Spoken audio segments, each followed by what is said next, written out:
Hey everybody, Uncle Rich here for Who's Telling the Truth. Today is, it's April 7th, 2014, and tonight we're gonna take a page out of Fox's playbook. That's right, we're gonna steal one of the tactics that the Foxstitutes on Fox News use. We want to come out, most of the time on the show, we like to start the show off with a little comedy. We like to get a little lighthearted, a little laugh, and then we get into the show. But tonight what we're going to do is we're not going to have any fun. We're going to inflame you. That's right. We're going to do exactly what Fox News does to everybody. We don't want to try to inform you at first. We want to inflame you. We want you to sit there and, see, Stella? See what they're doing? See, Stella, see? And then, after we inflame you, then we're going to inform you. And tonight we're going to start off. It's show 45, and the show is on, can you see that all right? Is that showing up there all right? Tonight's show is on pet coke. You're going to say, Rich, what's pet coke? Guys, I didn't know what pet coke was until 3 days ago. I don't think I ever even heard of it. Once I found out about it, I said, you got to be kidding me. And guess who we get to thank for pet coke? The guys that bring us pet coke, the Koch brothers. That's right, guys.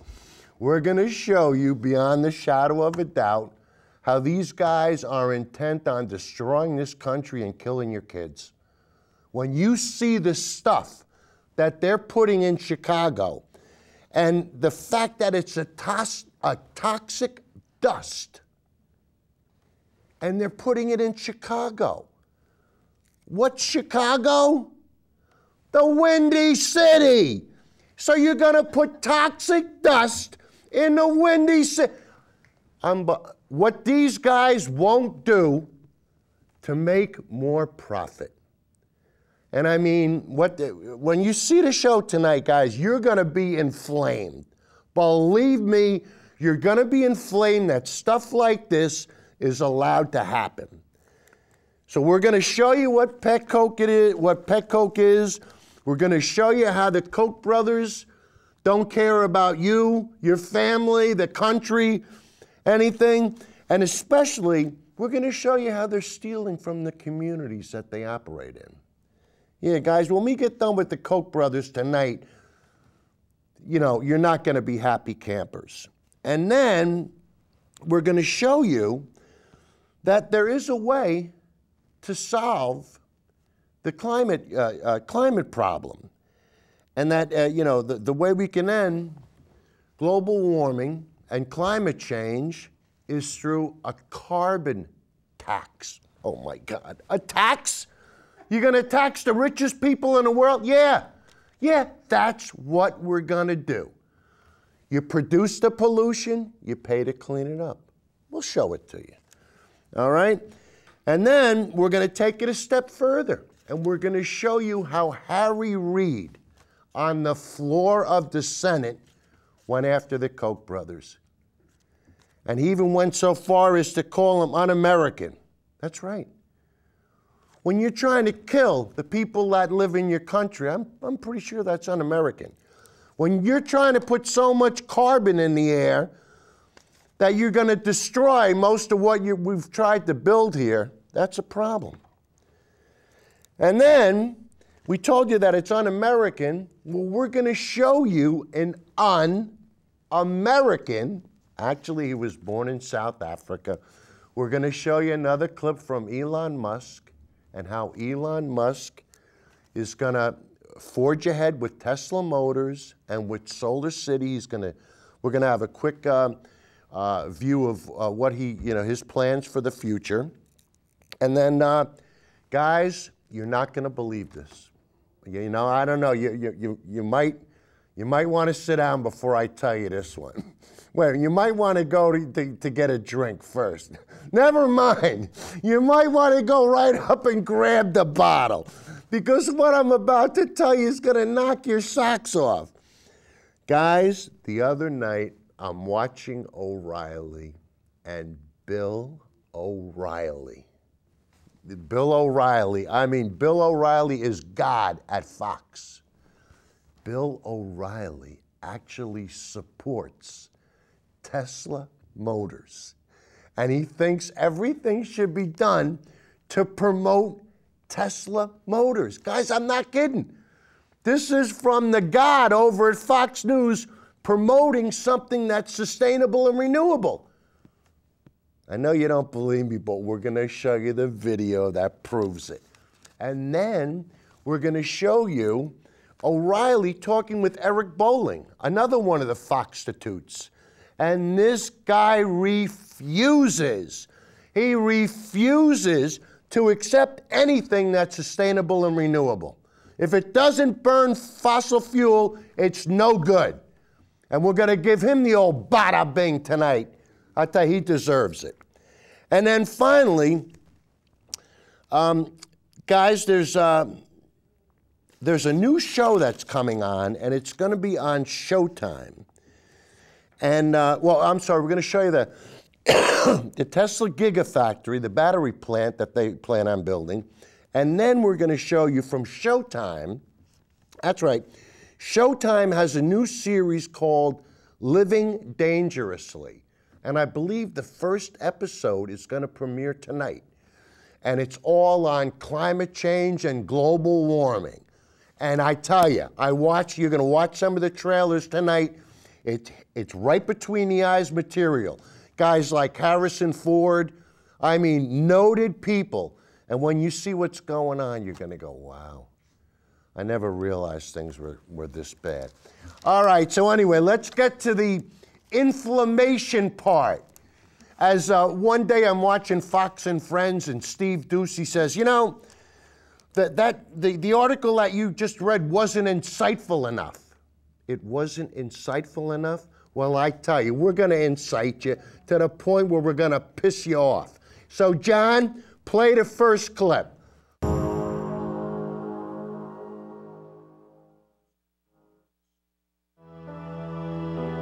The Alberta tar sands are about 2,000 miles from Chicago, but they might as well be in the backyards of the people of the city's southeast side.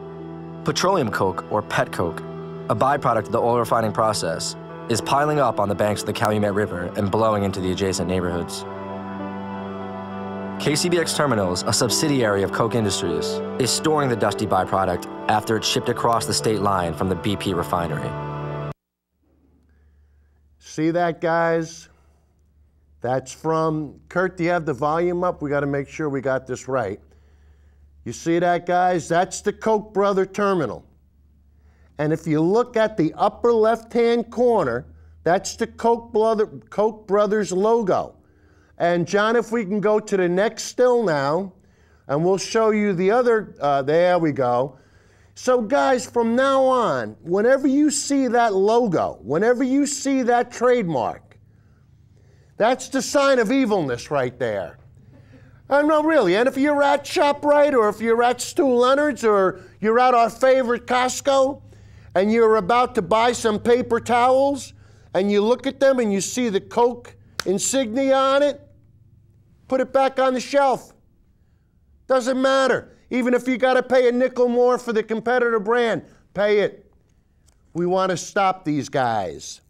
And guys, I tell you, the next clip that we're going to go to, it just goes to show they have no respect for the dignity of the people and the communities that they serve. And when you see what these people have to go through with this, with this toxic dust, I mean, this is sinful stuff. But they'll do anything, anything for profit, anything for a little bit more money. When it comes to killing your kids, it doesn't matter. If it's corporate profit, that's more important. That's what we need. So let's see how these guys do it, and let's see what the people in Chicago have to go through. John? We're here in Whiting, Indiana at the BP facility right outside Chicago, which is just this massive industrial wastelands. And soon it's going to be home to the second biggest petroleum coker in the United States of America. And what that means for the residents of Chicago, we're about to find out.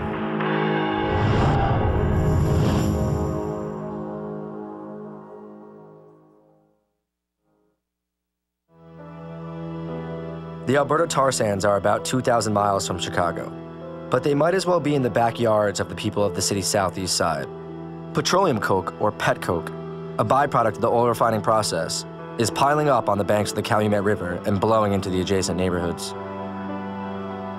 KCBX Terminals, a subsidiary of Koch Industries, is storing the dusty byproduct after it's shipped across the state line from the BP refinery.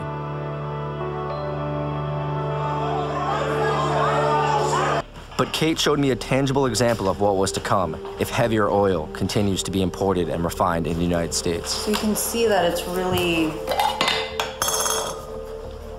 just the residue off of the lid.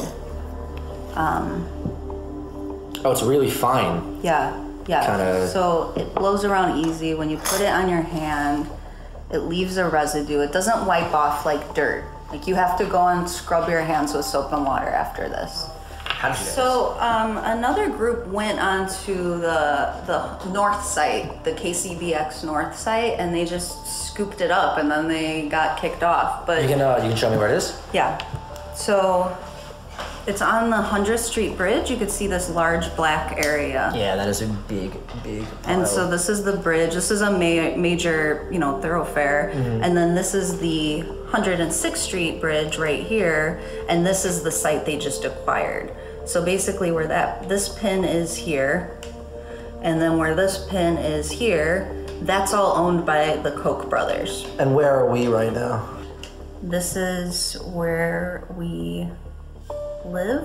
This is about quality of human life and disrespecting it, mm-hmm. and devaluing it. I still have this stuff. I can't get this stuff off my fingers. Yeah, you're gonna have to wash. All right, yeah, I'm gonna go wash my hands. Pet coke, like coal, can be burned to generate energy, but it creates more pollution. The EPA is no longer granting permits for the burning of pet coke in the United States. But it's stored in Chicago before being exported abroad to be burned in countries with less environmental regulation, like China. So, is this a waste product or a product? All right, so guys, you're starting to get a flavor for what this stuff is. I mean, this stuff is just bad jazz. And the fact that you would want to have anything to do with it. And this is what makes me crazy. It's got to be where I honestly don't think that the Koch brothers could be evil enough to want to do this to their fellow Americans. I honestly don't think that that's possible. I mean, if they are, they're the meanest people that ever walked the face of the earth. But I don't think so. I think what happens is that they are so far removed from what actually happens in the grassroots level of the corporation that sometimes this stuff has got to go unnoticed. I mean, you can't tell me that the guy that's sitting that's the board at the corporate board of directors, that the guy that's sitting there sits there and condones this stuff. It's not possible. So now we're going to take it a step further, and we're going to show how much of this stuff they're producing and what they plan on doing with it, and all the people that are affected, and how they've got deniers. Guys, I tell you, pet coke, just like the climate change has the climate deniers, pet coke has the pet coke deniers. And you're going to see one guy that's going to stand up there that's going to defend the Koch brothers and defend these practices, and he's the type of guy that you want to grab and you just want to give him the old BATTA-BING, because these people are evil. When you try to tell somebody that something isn't bad for them when you know that it is, there's something wrong with you. I mean, really, if that's how you make your living, there's something wrong with you. So now we're going to show the next clip, and it just gets worse. So now the first thing I want you to notice is, guys, you're gonna see guys working in a coal mine. Notice that they don't have any masks on. What are you, brain dead? Did that stuff get to your brain already that you don't put a mask on? And then watch the guys come walking out of the elevator. Look, they're covered with the crap. You gotta go home and kiss your wife and that? Forget about it. All right, John. Let's have the next one. Hit. Is this a waste product or a product?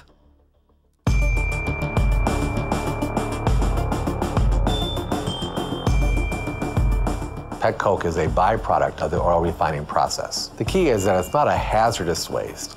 It's not a waste product. Yeah, it's a residual carbon, really just a waste product of petroleum refining. It's mainly a carbon particle, so I guess it would be most analogous to coal dust.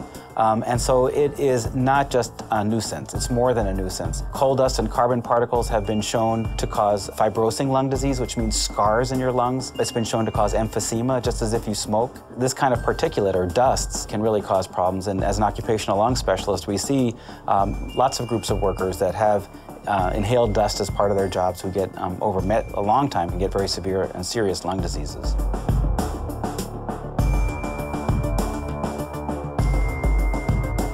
Well, this is the waste stream from one of the dirtiest oils known to planet Earth. It is filled with all kinds of residue, from sulfur to heavy metals, and this is just the beginning. When they're up and running, they will be pumping out 6,000 tons a day. What will happen with that? BP recently spent $4.2 billion to upgrade its refinery to handle heavier oils. Its petroleum coker, the second largest in the world, is scheduled to come online in late 2013. When it does, residents fear that the dust will only increase as more pet coke is transported across the state line into Illinois for storage. I hopped a boat with Peggy Salazar and Tom Shepard from the Southeast Environmental Task Force to see where the pet coke was piling up. So these barges where you see they're covered up, pretty much those are all going to be carrying pet coke from the BP refinery over here. Now some days the entire river has been cluttered up with the barges. The neighborhood starts a half a block from that pile. Right on the other side of those piles is a community. So how long has this been an industrial hub for, though? Is this going back generations? Well, 1874 was the first steel mill. That was Wisconsin Steel. It was originally called Brown Steel. And then all along the river, different industries started growing up around that time, and all throughout the whole 20th century. And around the 70s and 80s, the steel, and up to the 1990s, steel started closing up and getting out of here, out of South Chicago. But there's no more mills around here today, you know, but now we're still being dumped on with this stuff. So now you got the terrible pollution, but no jobs to go with it. That's exactly. Right. I say it's an environmental justice issue because Whiting is predominantly white compared to our neighborhood. Our neighborhood is majority minority, and so it's just dumped here any place. As you can see, it's dumped all over on us. You know, to be perfectly honest with you, I think that they just thought that this was going to go under the radar, wouldn't you say? Yeah. I mean, that's how stuff gets done around here. You can see that there's at least how many blocks long a train of open cars with this stuff piled in there. They're not covered when they're moving? No. Doesn't look like it. No. And that's a long-ass train. That's a long train. Well, now you see how much comes in. The stuff that I was playing with earlier today, it doesn't seem like that's going to stay put. No. I can only imagine what the banks of the Calumet River would look like after BP's coker comes online. But this neighborhood had a long industrial history. How was pet coke different than other things stored and manufactured here? What were the real risks associated with its storage? I sat down with some local experts to find out. There was no warning given to the community, and I think this is one of the problems, is that this is a different type of material in the midst of this community, and there is a certain amount of complacency among officials that this is what happens in the southeast side of Chicago. It's a sacrifice zone, and you can dump stuff there. If you're going to stop this from happening there, isn't that going to kind of kill off a lot of jobs that are in the community? This will not kill off any jobs in the community. There really are no jobs associated with this, and this is what's different about this. 50 years ago, you had 300,000 people employed at U.S. Steel. Today, how many people are employed there? None. 250,000 down the street at Wisconsin Steel. Today, none. So you've had a whole range of highly productive industrial economy where you had the creation of the social compact that defined America in the post-war period, where you had high-paying jobs, where people could earn a serious middle-class income, have health care, have pensions, all of which they had reason to rely upon. Good schools, and a future for their families and children. This pet coke is the opposite of that. It is an attack upon the community, not a way to create an avenue and bridge forward to 21st century economy. If we went by that, we wouldn't have people in any industry anywhere. There are going to be people next to certain industrial activities, whether it's energy or manufacturing, that aren't engaged specifically in that process. That doesn't mean the process shouldn't happen. It means the process should be done safely, but that doesn't mean that just because they don't get a direct benefit from that job from that plant, doesn't mean that industry shouldn't exist in that area. Both businesses, like the people who are dumping pet coke here, and some government and regulatory entities think that, well, this has been a dumping place before, we can make that happen again. This is not unrelated to the future of many, many, many communities in the United States and elsewhere. It's not just something that's fetched up on the southeast side of Chicago.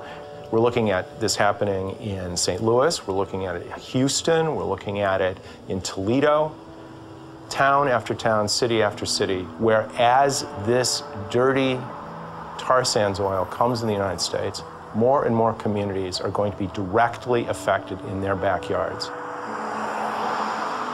That's not specific to the oil sands of Canada, it's specific to oil of any kind. So I know some people are making this issue about oil from Canada, which we have a lot of in Illinois.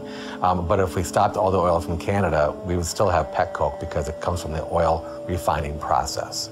So it's not a hazardous waste, it's not specific to Canadian oil. The focus here is the dust. There aren't long-term studies of the health effects of pet coke in particular. So I think it would be incorrect to just say because there's no studies that it's healthy. You know, it's mainly a waste product and there haven't been large cohorts of people working with it to know. But that doesn't mean that it's safe. So I think why would we want this in our neighborhoods? And why would we want to wait for a community-based outbreak of worsening asthma or other diseases instead of just mitigating this exposure? It just seems silly. The key issue is that dust coming from the pet coke piles? If it is, then we have to find ways to do, the companies have to find ways to suppress the dust better. But where else could it be coming from? Well, it's an industrial area. It could be, I mean, I'm not going to speculate where it comes from. People make the assumption it comes from those piles. And that's not always the case. Isn't there a way to test it to kind of see where? And that's what they're doing now.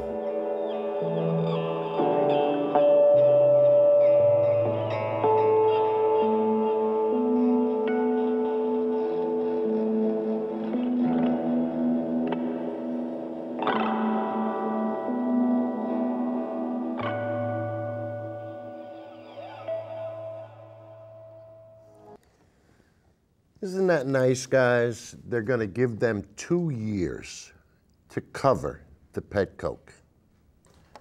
2 years to cover it. You know all the damage that's going to be created by that crap in 2 years? I mean, and then in the story, they said they spent $4 billion. $4 billion to upgrade the plant. Do you realize how many solar panels you can buy for $4 billion? Do you realize they could have outfitted that whole place with solar panels because it's a brown zone? They could have got all the tax credits. These guys are unbelievable. They're just unbelievable. And why? You know, because their father got them in the oil business. Yeah, their father is the one that helped Stalin, a communist, drill for oil. So the Koch brothers' father was very, very close to the communists. Yeah, oh yeah. But you'll never hear Americans for Prosperity say that. You'll never hear the Heritage Foundation say that. You'll never hear the Cato Institute say that. You'll never hear any of these think tanks say any of those things. Why? Because they're not paid to say. They're paid to say what the Koch brothers tell them to say. Are you starting to get the idea? Is this coming through? Guys, the only thing that we can do to address climate change, we have to get simple. We have to create a carbon tax. And once again, here we go. Mention the word tax, and my liberty, my freedom, everything else goes out the way. You can't do this to me, man. Hey, get used to it, because it's going to happen. And we're going to show you how a carbon tax will benefit the common good, the common people, the middle class. So, John, play it.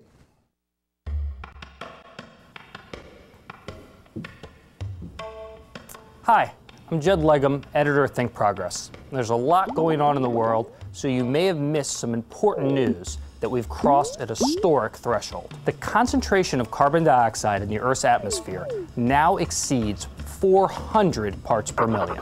We haven't been anywhere close to that in all of recorded history. So what? Who cares about 400 parts per million? Well, all of that extra carbon in the Earth's atmosphere is causing big changes in global temperatures, which means big changes in climate, more droughts, more wildfire, more extreme weather, more crop failure, and all the other effects of global warming. So how did this happen? Well, imagine if someone could dump garbage wherever they wanted for free. No fine, no reimbursement, and somebody else pays the garbage man to pick it up. We'd have garbage everywhere. It works the same way with carbon emissions. Except, in the real world, dumping garbage isn't free, but emitting carbon is. That's how this happened. So what do? We've debated options like a cap-and-trade system, but probably the simplest solution is a carbon tax. We figure out the cost of all of this and apply that as a tax to the carbon we emit from our cars, from our power plants, and so on. The US government pegs that amount at about $40 per ton of CO2. So anyone who produces carbon pollution will pay a tax on those emissions. But almost every proposal for a carbon tax takes that money and gives it back to the people affected by climate change. You. Ultimately, a carbon tax isn't about generating revenue.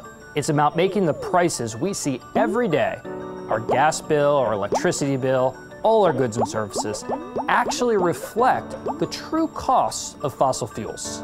That changes the way people make decisions. And in millions of small, everyday choices, people would have an incentive to choose cleaner sources of energy and transportation. Add all those choices up, and you create an economy that's less reliant on fossil fuels and that emits significantly less carbon.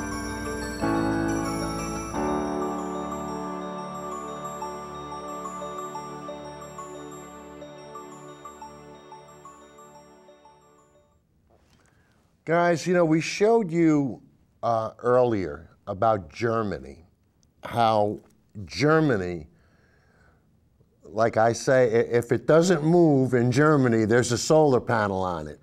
And I tell you, there's a windmill on every corner. But what they've done is they've created more or less a carbon tax.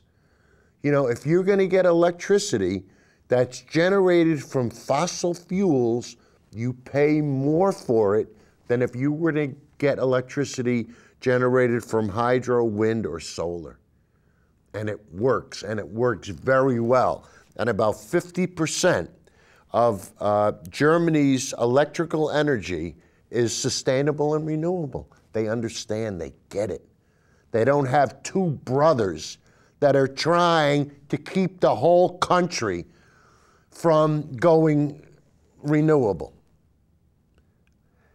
Now, we're going to go to the Senate floor. and we're going to look at the Senate leader, and he is going to address the Koch brothers, and he's going to tell you exactly what these guys are all about and how they're trying to buy the country. So, John, let's have the next one. Over the last couple of weeks, I've taken some heat from Senate Republicans and conservative pundits for exposing two multi-billionaires. These are two oil barons, and they're trying to rig the political system to favor the rich and especially favor themselves. After the 14th statement issued by a spokesman for the Koch brothers, adverse to me, it seems abundantly clear that I've gotten under their skin.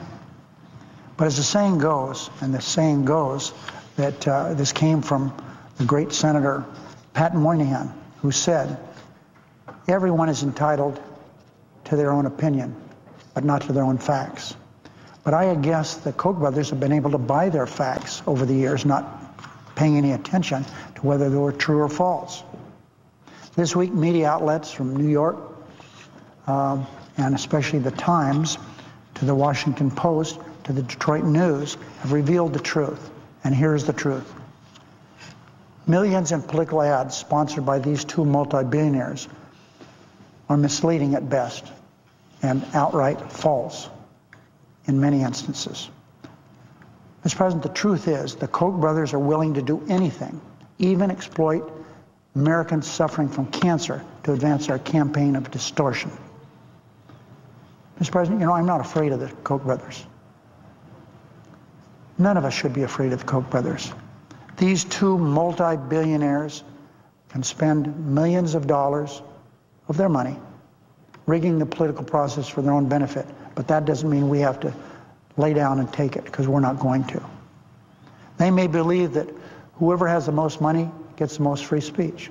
Mr. President, that is wrong, it's unfair, and it's untrue. I'll do whatever it takes to expose their campaign to rig the American political system to benefit the wealthy at the expense of the middle class. A number of Republican senators have rushed over here to defend the Koch brothers. That's hard to comprehend, but they've done it. If you ask me, and no one has, but I'll give you my opinion anyway, the billionaires seem perfectly capable of defending themselves. They do it with hundreds of millions of dollars. I'm sure that over the last couple of years has reached close to $1 billion spreading these falsehoods. Now remember, Mr. President, they don't just do it under this Americans for Prosperity phony banner they have. They divert money to a lot of other organizations. For example, millions of dollars to the Chamber of Commerce, who runs ads against Democratic senators. So I think they're capable of defending themselves. But when Senate Republican senators rush to defend the Koch brothers, they're also defending the Koch brothers' radical philosophy. And it's radical. How do we know it's radical? Because they said it's radical. They said so. I'm not making those words up. They said, one of the brothers kept harping on the fact that he has a radical philosophy. And they do. So I ask my Republican colleagues in the Senate, is even one of you willing to stand up and disavow the Koch brothers' radical agenda? It's radical. It's radical because they say it's radical, and it is radical. All you have to do is look at it. Will Senate Republicans reject the Koch brothers' radical plan to privatize Social Security? Will they come here and reject the Koch brothers' radical plan to end Medicare as we know it? Will Senate Republicans reject the Koch brothers' radical plan to end the guarantee of affordable, quality health care and put insurance companies back in charge so tens of millions of Americans are again one heart attack or car accident away from bankruptcy? Will Senate Republican senators reject the Koch brothers' radical plan to allow insurance companies to deny coverage for a child with a heart murmur, a survivor of breast cancer, a teen who suffers from acne, or absolutely anyone with a pre-existing condition, no matter how minor? Will Senate Republicans reject the Koch brothers' radical plan to eliminate minimum wage laws and workplace safety standards? That's what the Koch brothers want. Will Senate Republican senators reject the Koch brothers' radical plan to decimate Americans' public education system? That's what they want. Will Senate Republicans reject the Koch brothers' radical plan to roll back environmental safeguards and give themselves the unfettered right to pollute our air and water? We have to, Mr. President, look out for our children, our grandchildren, having pure water to drink, good air to breathe, not with the Koch brothers. That isn't what they want. Will Senate Republicans reject the Koch brothers' radical plan to give more tax breaks to the richest of the rich, to profitable oil companies, corporations that ship jobs overseas, and billionaires who pay lower taxes than their secretaries? Not one Republican stepped forward, so obviously they must agree with the Koch brothers' radical philosophy. Republicans are willing to defend the Koch brothers on the floor of this Senate. But are they willing to defend the Koch brothers' radical agenda as well? I guess that's what they're doing by coming to the floor. If Republicans don't support the Koch brothers' survival of the richest philosophy, all they have to do is say so. Because the truth is, it would be a terrible thing to allow the Koch brothers to buy Congress and to buy our country, and that's what they're trying to do. But it would be catastrophic to allow the Koch brothers' Congress to devastate the American middle class and their richest take-all policy agenda. This discussion isn't just about fairness or the democratic way. This discussion isn't just about the inherent danger in allowing two multi-billionaire oil barons to buy America's political system. This is also about how these two multi-billionaires would use their political system once they bought it and how they would abuse it in order to add zeros to the bottom line while hurting middle-class families. Guys, did you hear what Harry Reid said? It's survival of the richest. And that's what it really is. I mean, and to the point where these guys have, there's no way they could ever spend the money they have. It's impossible. You know, when you make, I don't know, they're worth 30 billion, 40 billion, it doesn't matter. I mean, when you have that much money, what difference does it make? I mean, really. But yet, they're intent on killing the middle class. Why? I don't know. I really don't know. But you know what? On the next clip, Harry Reid takes it one step further. And he's going to pronounce these guys as un-American. And that's what I'm really starting to think they are. Un-American. We'll prove it to you. John, hit it.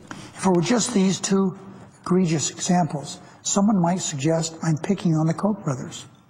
Now, I do not always agree with the fact checkers, who are sometimes wrong, but it's striking that Political Fact reviewed 11 ads placed by the brothers organization, and not a single one was rated true or even mostly true.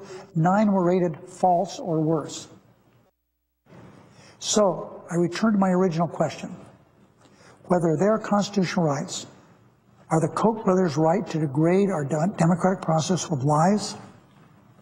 Are they right to use tactics that are, by legal definitions, deceptive and dishonest? Are voters choosing a candidate due any less respect and honesty than consumers buying a carpet? We in the consulting profession, this column is written by a nationally known pollster by the name of Mark Mellman. We in the consulting profession need to ask ourselves hard questions about where the line is that we won't cross. When does the pursuit of victory at any cost exact too high a price? When does dishonesty distort democracy? Politicians, political parties, or media that fail to condemn these tactics, as well as broadcasters that air these ads, and the consultants who make them, are all complicit in the Koch's immorality. Mr. President, this is the truth. This is the truth. What is going on with these two brothers who made billions of dollars last year in an attempt to buy our democracy is dishonest, deceptive, false, and unfair. Just because you have huge amounts of money, you should not be able to run these false, misleading ads by the hundreds of millions of dollars. They hide behind all kinds of entities, Mr. President. It's not just their front organization. Americans for Prosperity, but they give money to all kinds of organizations, lots of money. You see, when you make billions of dollars a year, you can be just as immoral and dishonest as your money will allow you to be. It's too bad that they're trying to buy America, and it's time that the American people spoke out against this terrible dishonesty. Our two brothers are about as un-American as anyone that I can imagine.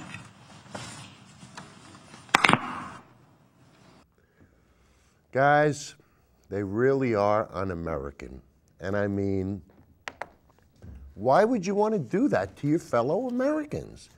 I mean, it's like my buddy Joey. Joey! Joey! Joey's a big Koch brother follower, and Joey is the leader. He's the president of the Haters, Deniers, and the Liars Club. He is. He is. And you know what? He has to toe the line because he's a Republican conservative. And if there's one thing about Joe, you know, when it comes to being a conservative, he never quits. And you know what I always ask is, does conservatism promote ignorance, or does ignorance promote conservatism? Joe, I love you. I love you. I really do. But the thing, I'm not letting up. I ain't letting up until finally one day you turn to me and say, Rich, I apologize. I got it wrong. The globe is warming. The climate is changing. What can I do to help? Well, I'll tell you what you can do to help. You can put solar panels on your roof, and you can put a Tesla in your garage. Guys, Joey did have Solar City come out to his house, and he could have saved a lot of money, but that would have meant he would have to eat a lot of crow, and conservatives don't like to eat crow. And speaking of crow and speaking of Solar City and everything, I was at Home Depot. And you know, remember earlier we did clips on how Solar City was going to have guys at Home Depot. And I have a buddy, Dave Mock. I met Dave at the Home Depot in Danbury. And what you can do is come online on Who's Telling the Truth, you know, who'stellingthetruth.org, and we'll put Dave's name up there. And what they can do is they can take a satellite picture of your roof, and they can tell you if you qualify for solar or not. But in the meantime, we're going to show you a clip from Elon Musk. And if you remember back to show 17, that's when I first found out about Elon Musk. And Elon Musk, of course, started SpaceX, Tesla, and he's chairman of the board for Solar City. So let's see what Elon Musk, this envisionary, who is not an American, well, he might be an American now, but he was born in South Africa. So let's see what this un-American has to say about American energy and what we can do to conquer it. John? The reason I put so much time and effort into creating Tesla was because it has always seemed to me that that transportation will go electric and should go electric, but we have an unpriced externality in the negative effects of gasoline and on the environment, and also in the wars that we fight and national security and that kind of thing. Whenever you have an unpriced externality, you can't quite rely on the market to do the right thing.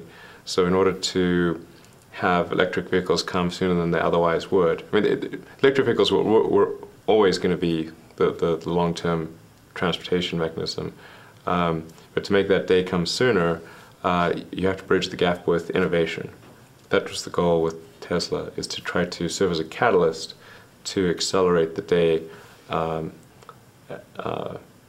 electric vehicles. And I think when all's said and done, I'm hopeful that historians will look back on Tesla and say that Tesla advanced that by at least 10 years, which that would be a huge victory in my mind.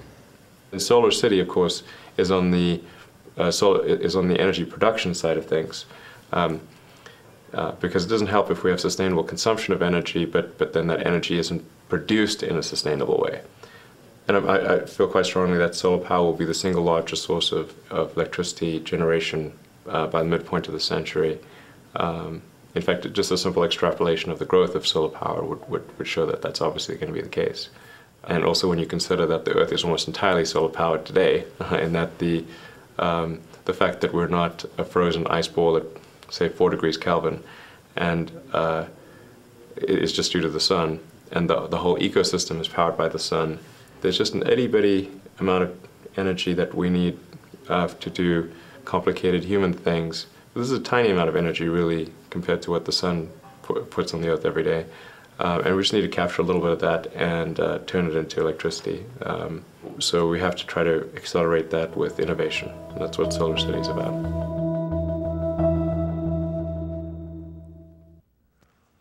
Guys, if you haven't met Elon Musk yet, that's him, and he gets it. He understands. And I tell you, he put everything at risk. You know, if you go back to the earlier shows, go to show 17, and if you go onto the website, you go. We have everything archived. You can see all the shows that we have. But as good and as progressive and as beneficial, and we all know that Tesla was car of the year, safest car ever made. I mean, I'm not, you know, go back through some of the older shows or just Google it. But of course, as much as we love Tesla, Fox hates it. Fox hates anything renewable, anything sustainable. Let me prove to you how much Fox hates Tesla. John? So electric car company Tesla Motors already got a $465 million loan from the federal government. Tesla Motors, $465 million loss. Tesla's not doing too well. Taxpayers might want to pay attention, Jim, because, well, we have several hundred millions of our tax dollars invested in this company. The Fisker, Solyndra, Tesla, and countless other green energy programs that work for about a year and then they run out of money. I'm thinking of Tesla and Fisker, of course. They have not done so well. None of these green energy projects were built to last at all. Yeah. They all failed. Solyndra, SunPower, Fisker, Tesla. And I don't know how many times we need to learn this. Between Solyndra and Tesla. Keep trying to voice electric cars on the American public. They don't want them. Tesla has a new electric car. They got over $400 million in loan guarantees for the federal government. You know what? People don't want to drive electric cars. Just a heads up. Elon Musk, Sean, also got $500 million in an energy department loan for his Tesla Motors electric car that you don't see him on the streets still. This is encouraging. Tesla, the car company, first new American car company in more than 50 years, I guess. Huge success now. One of their cars. Huge success. A success story like Tesla Motors. Yeah, look at the only thing hotter than Brenda's outfit today is Tesla automobile, electric vehicle up 50% over the next year. How many electric cars would we have if the government didn't pay for them? If there weren't government incentives? Very few. Tesla. I think Tesla is probably one of the few. They don't take any government subsidies at all. I don't think it was venture capital backed money, but I could be wrong. But I think it's pretty much venture capital backed money. Meantime, there's another company, Tesla, smaller company, did not get a government loan, as far as I'm aware. But they're. Oh, no, they did. Oh, they did. All right. Oh, yeah. All right.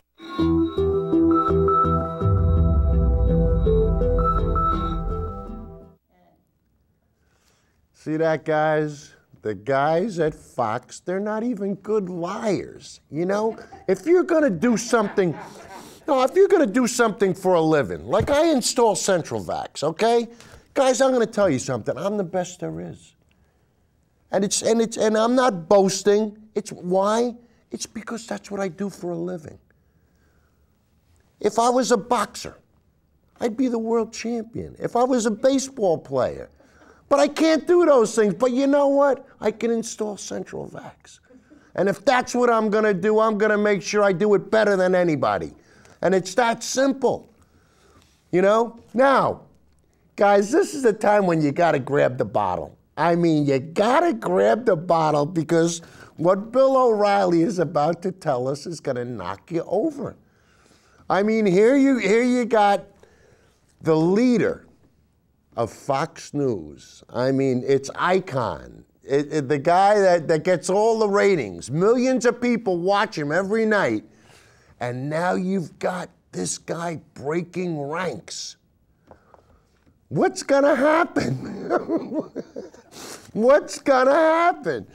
All right, so we're gonna play the clip, and like I said, grab a bottle, you're gonna need one, and then we're gonna take it a step further after the clip's over. So John, hit it.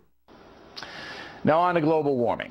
Big front page article in the New York Times that says the Earth is in peril, grave danger, especially for the poor, who apparently are going to be harmed by man-made climate change more than others. A UN report says that, but again, nobody really knows whether it's true. Nobody, that is, except Brian Williams. We've never been warned like this before, all of us, about climate change. Unless the world changes course quickly and dramatically, the fundamental systems that support human civilization are at risk. Uh-oh. Scary lead-ins aside, you cannot destroy your economy or allow villains like Putin to blackmail people with his fossil fuels while embracing some kind of phantom global warming theory, even if that theory might someday be valid. But I'll give you one concrete thing that all responsible people should be rooting for. On 60 Minutes last night, they reported on the Tesla electric car, which is a game changer. Car runs extremely well, looks good, doesn't use gas, no gas at all. Now that car in the next few years could be available in millions at a decent price. So everybody on the planet should be rooting for Tesla. I mean, everybody, even the traditional car companies that'll have to compete. If Tesla can make a clean car, the entire automotive industry can. Therefore, the air would be cleaner everywhere and our wallets thicker. So let's get on it, people. But there will be resistance. Many conservatives don't believe in global warming and oppose alternative energy. I hope you guys rethink the energy part. I completely understand that many in the green lobby are self-righteous, arrogant, and dumb. But we would all be better off if clean, cheap energy becomes the norm. And that's the truth. And that's the memo. You know, guys, I'm always talking about bada-binging people. I mean, that's what I'm here for, right? Well, I think Bill O'Reilly just bada-binged me. So he deserves it. Because I tell you, when you break ranks, break ranks with the Republican Party and the 1%, somebody's gonna have to pay for this. All right, now, Bill O'Reilly was talking to Eric Bolling, another Foxstitute. And it's a shame, guys, I couldn't get the video up. I tried so hard and I couldn't get the video. So I'm gonna read virtually what they said. But we're gonna put a still up now. This is Eric Bolling. And we're gonna come, this is coming from Eric Bolling gets his clean tech facts very wrong. Financial pundit apparently doesn't know much about clean tech history. Most of the people on Fox don't know much. But anyway, this is from CNN Money. During an O'Reilly Factor conversation last night about Tesla Motors, guest Eric Bolling made two demonstrable untrue statements about the clean tech industry within the span of just 15 seconds. Why did it take so long? 15 seconds? Hey, he's slow today. Even by the loose standards of cable news punditry, this was a galling disregard for basic facts. And this is Bolling talking. The reason Solyndra didn't work is because they couldn't get the price down to where homeowners could afford to put them on their roof. O'Reilly, that's true. Bolling, and guess what? We lost $500 million in Solyndra. O'Reilly, but in Tesla, we're not losing because they paid the money back. Bowling. We got lucky on that one, Bill, but for every Tesla, there are 4 Cylindras. Now, this is the commentary. For starters, Cylindra didn't fail because homeowners couldn't afford to put its solar panels on their roofs. How do I know? Because Cylindra was building solar panels for commercial buildings, not residential ones. Bada-bing. Second, Bowling is very wrong about the winners and versus losers breakdown of companies that received loan guarantees from the U.S. Department of Energy. One of the 31 programs that received such loan guarantees, only 4 have gone the way of Cylindra. For example, failed completely and been shut down. Moreover, as of last check, the overall program is on track to turn an overall profit inclusive of the Cylindra losses. Finally, Bowling also later suggested that Tesla and other companies in the DOE loan program borrowed from the government instead of raising private capital. Guys, they had to raise private capital in order to get the DOE loan. But Fox doesn't want to tell you that. They want you to think that every loan in the 1705 Department of Energy went bad. We have proof that only 4 out of 31.